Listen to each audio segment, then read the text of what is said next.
So in the first sixth centuries, the first influence comes from the Jewish liturgical life or Jewish liturgical celebrations, especially the liturgy of the synagogue. What was the main liturgical practice that was in the synagogue? Yeah, reading of the word of God and preaching over that.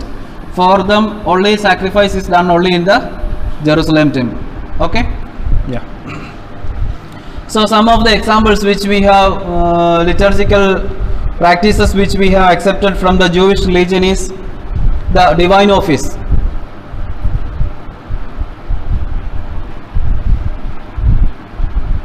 The divine office, because for the Jews, for them some 7 times they had to pray during in a day. So we also accepted the same tradition of different times, different hours of prayer. Okay. Then liturgical year.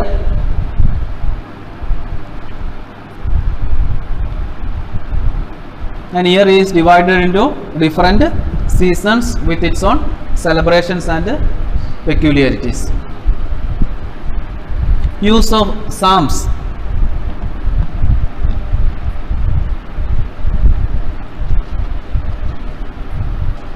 Then certain liturgical expressions like Amen, Alleluia, Hosanna, all these comes from the Jewish tradition.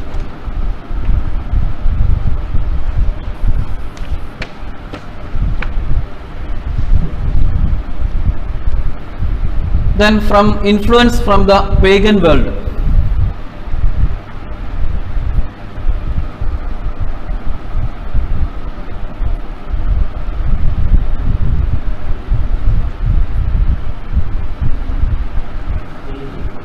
Pagan world. So we have accepted certain things also from the pagan religions or pagan world. Got, sister? PAGA, pagan world, WORLD, or pagan religion. So some of the traditions we have accepted to our liturgy from the pagan religions, and we Christianized it and gave a theological explanation to it. For example, the litanic invocations. So that traditions comes from the pagan religion, the litany that we use in Christianity. Then the acclamations like Kyrie eleison, Lord have mercy, that also is coming from a pagan background. Then rites of funeral, rites of initiation, all these are coming from pagan religions. Even for our marriage we use this tali, no? That comes from the Hindu tradition. That is not actually a Christian. Even the thurible that we use for the liturgical celebrations, that comes from the Roman tradition, Roman pagan. So actually it was used in front of the kings, and later on we accepted it as a liturgical part of our Christian liturgy. Okay. So these are a few examples. There are a lot of other examples. Bell, everything. Many of these liturgical objects comes from the pagan background, and we baptize them and we make it Christian. Okay.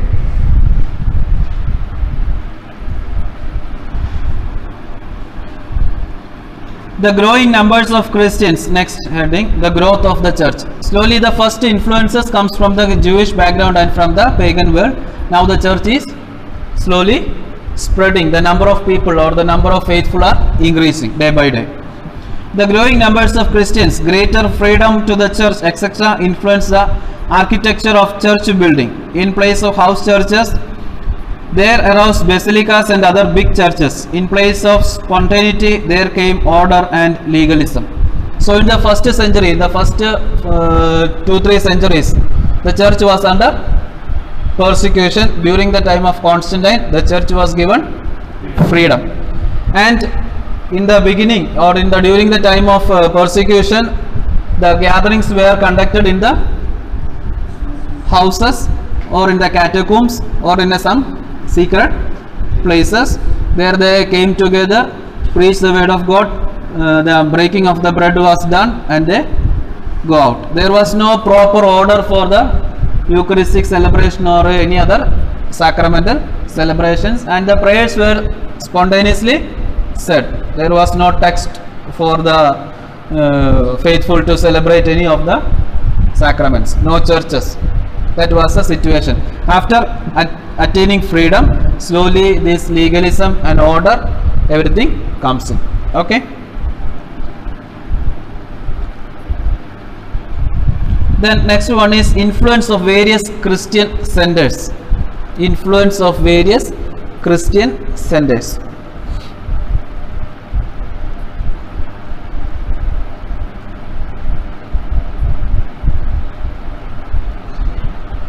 Centers.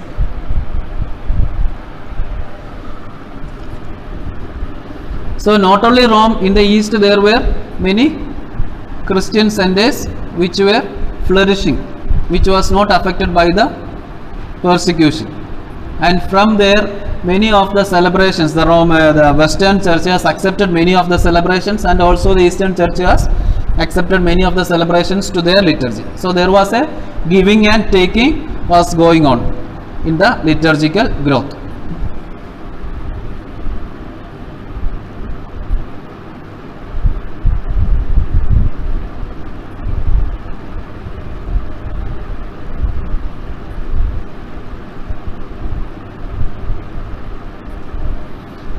For example, Christmas, Holy Week, Epiphany, all these were feasts that was exchanged between the Western liturgical families and the Eastern liturgical families.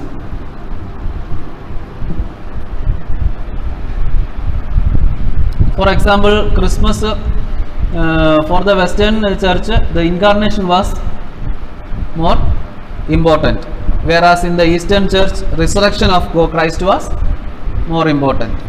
So the Christmas is celebrated mostly in the Western Church, and Easter is celebrated solemnly in the Eastern Church. So there came an exchange. The Western Church accepted the Easter celebration from the Eastern churches, whereas the Eastern churches accepted the Christmas celebration from the Western Church. So always there was this taking, giving and taking. Even the liturgical vestments had influences. Some of the liturgical prayers had influences on each other. Okay. So a lot of influence was taking place because most of these Eastern churches was inside the Roman Empire. Most of the Eastern churches were part of the Roman Empire except the Chaldean church or the East Syrian church. Okay.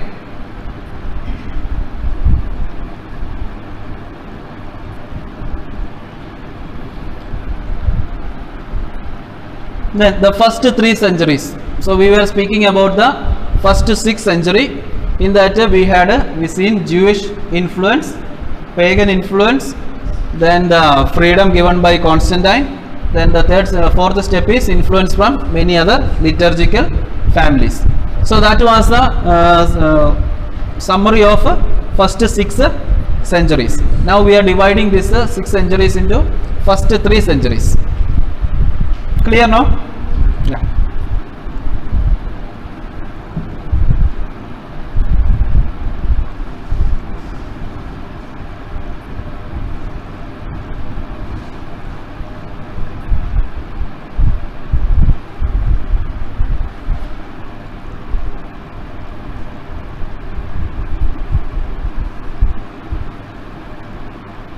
The first 3 centuries, there was no fixed formula of prayers.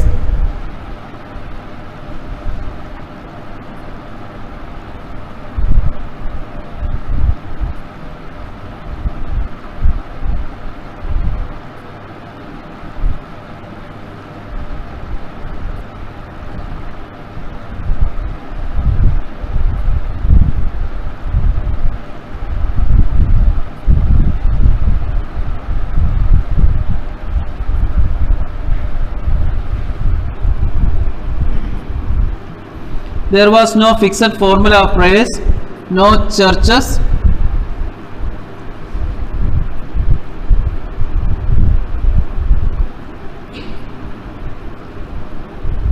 The main language was Greek. Even in Rome, it was not Latin but Greek in the first 3 centuries.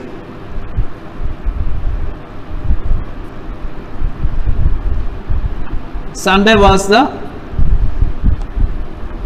main day. Sunday was given lot of importance. They remembered on Sunday, they remembered the resurrection of Christ.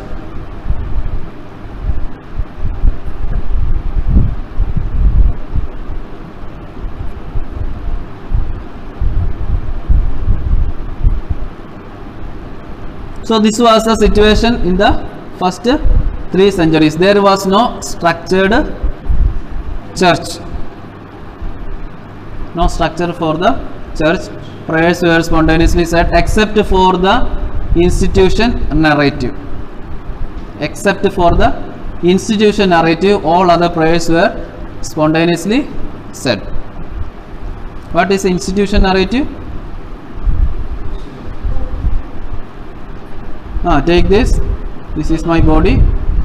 That is the consecration words that we use. Then the period of fixation of the text from 4th century to 6th century. So the first 3 centuries it was almost like a disordered community, had their said their own prayers, no churches, and now from 4th to 6th century.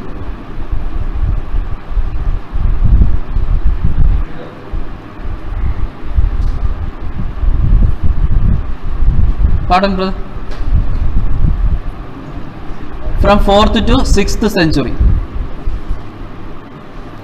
Some 4th to 6th century, the main problem was the emergence of different heresies, because there was no proper training given or no proper prayers or no fixed prayers. So a lot of heresies emerged in the church.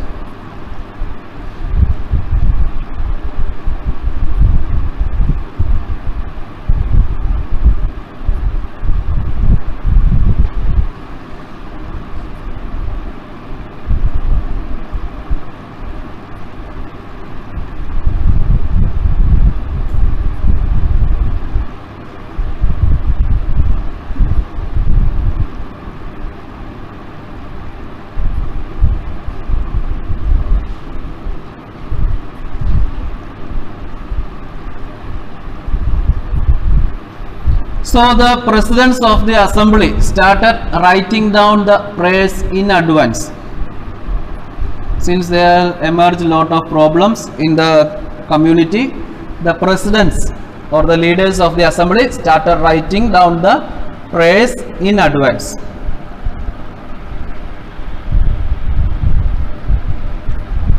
And gradually Latin language replaced the Greek language. So these are the changes taking place during this 4th to 6th century. The Latin language replaced gradually the Greek language. Christmas entered into the liturgical calendar of the Western Church.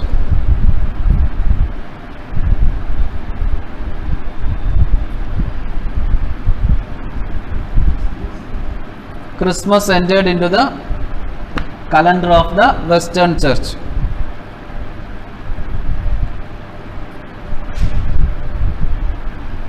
Divine office was introduced but said in private.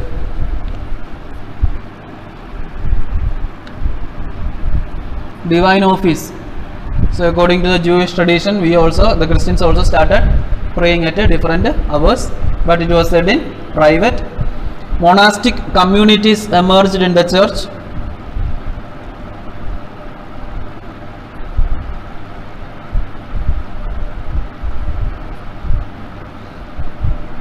Where they recited the divine office in common. So by this time there were many monastic communities in the church, and they took up this divine office as their common prayer.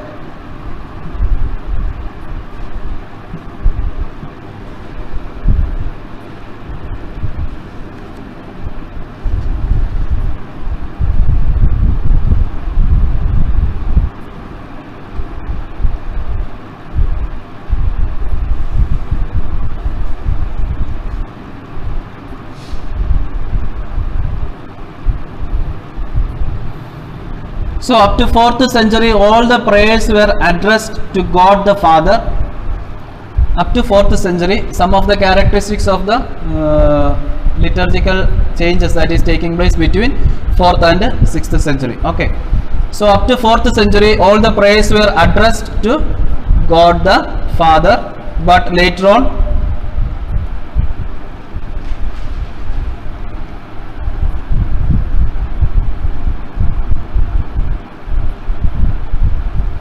to defend the church against Arian heresy.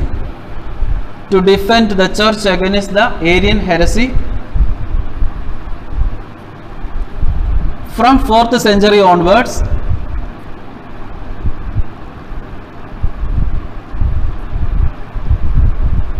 the prayers were addressed to Christ.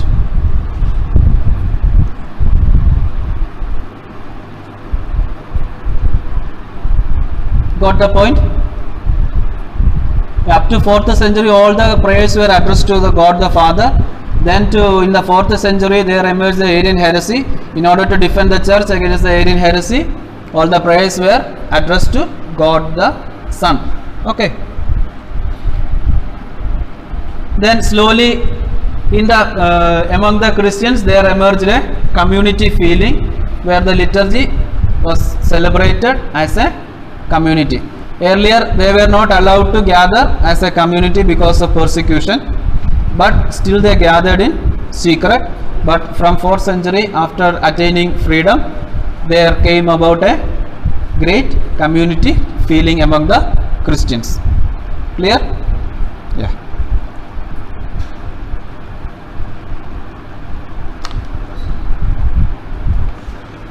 Then in the liturgical celebration,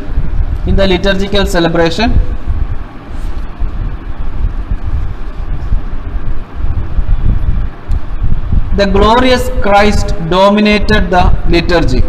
In the liturgical celebration, the glorious Christ or Kyrios, Lord, glorious Christ or Kyrios, Kyrios, Kyrios, or its meaning is Lord, dominated the liturgy.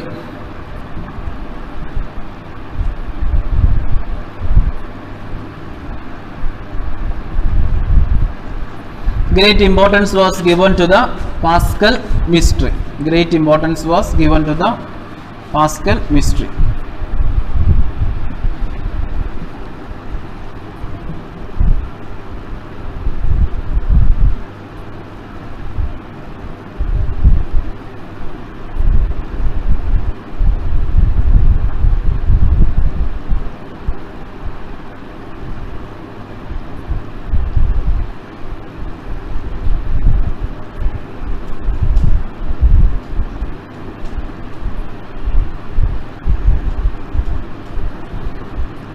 The next period, the period of Franco-Germanic influence, the 6th century.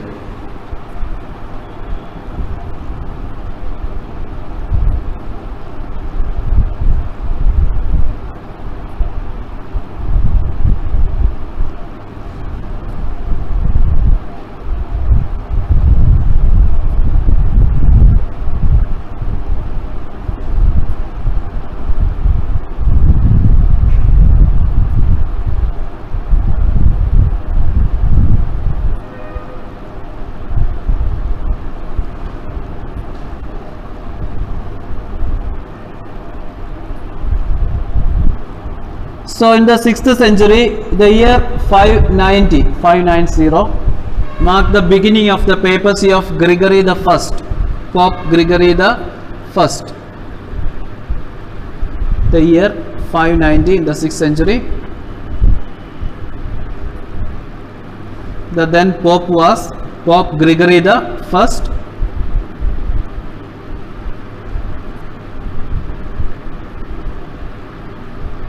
Then it was the time of the unification of the Roman Empire under Chamberlain. Unification of the Roman Empire.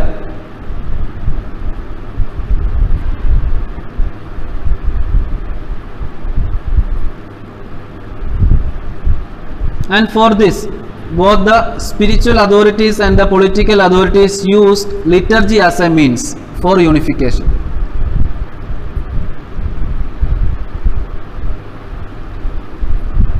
So liturgy was used as one of the means to unify the Roman Empire.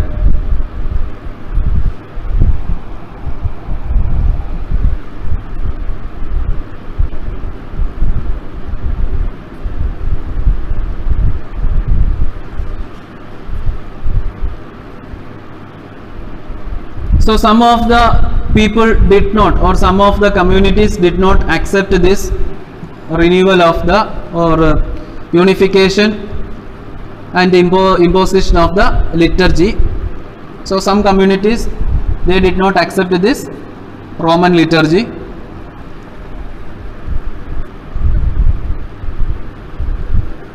So they added many more elements to the existing liturgy.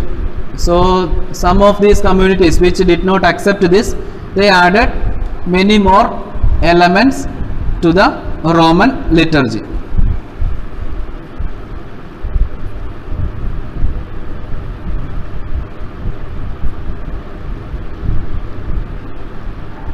For example, private prayers by the celebrant. Private prayers by the celebrant during common liturgical celebration.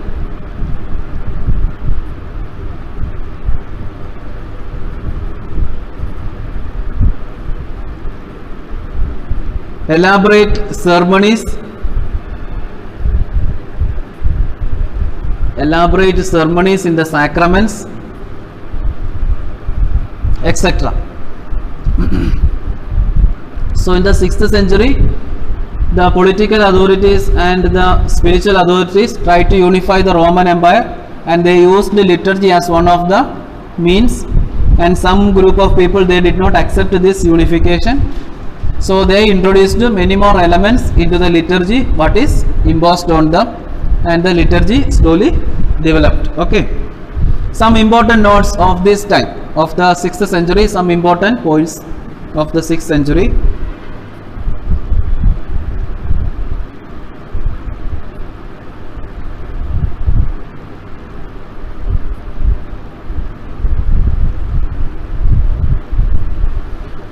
Prayers were addressed to the Holy Trinity.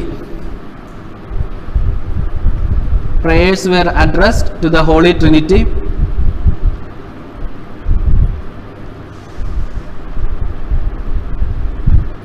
Monks started receiving holy orders. Monks started receiving holy orders.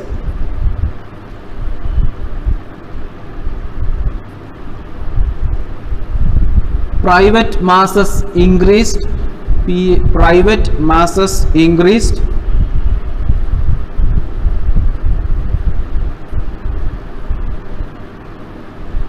External pomp and solemnity was added to the liturgy. External pomp and solemnity was added to the liturgy.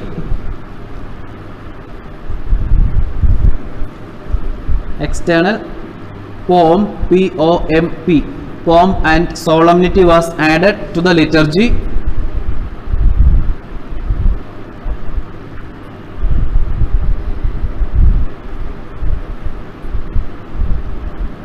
A structured liturgical year was introduced. Structured liturgical year was introduced, and it included many feasts. It included many feasts, especially the Marian feast. So a liturgical year was set up, and there was lot of feast was included in it, mostly Marian feast.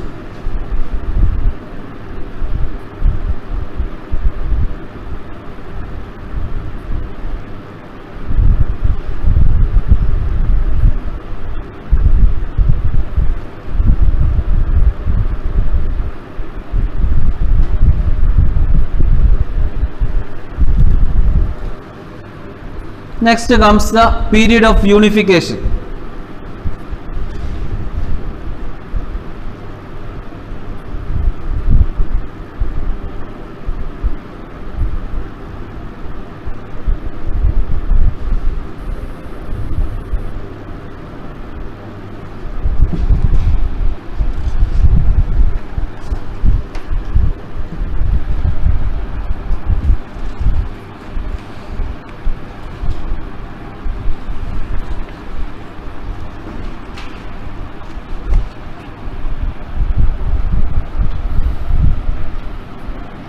So during this period of unification, it starts from 11th century to 16th century almost.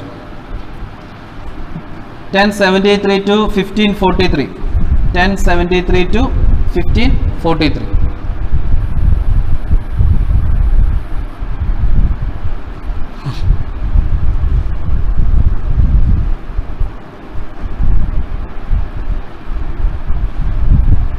So from this time onwards, the popes began to unify the liturgy of different people. Especially in the Roman Church, they tried to introduce one liturgy in every part of Roman Empire. So they tried to introduce the Roman liturgy in every part of the Roman Empire during this time. Bishops were obliged to adopt the Roman liturgical practices. So all the bishops within the Roman Empire were asked to adopt the Roman liturgical practices.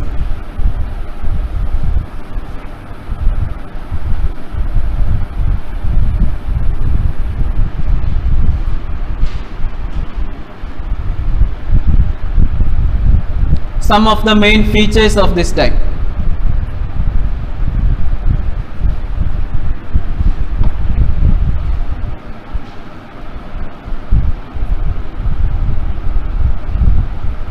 First one, various books used for the mass. Various books used for the mass were put into one. Various books used for the mass were put into one book called the Missal. Various books used for the mass were put into one book called the Missal. Clear? Second one, side altar masses are increased. Side altar masses are increased. Do you know what is side altar mass? Any idea? Private masses. More than private masses, it has got some other explanation after class. The participation of the people in liturgy was reduced to the minimum. The participation of the people in the liturgy was reduced to the minimum.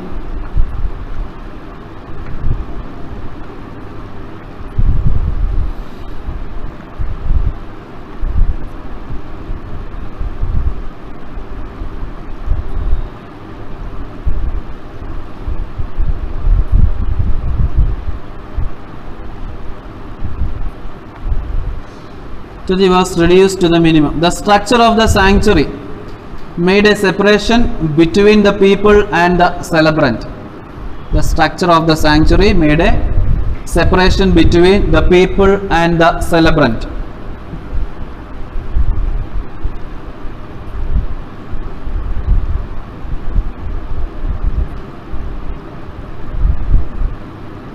Genuflection as a sign of respect was introduced.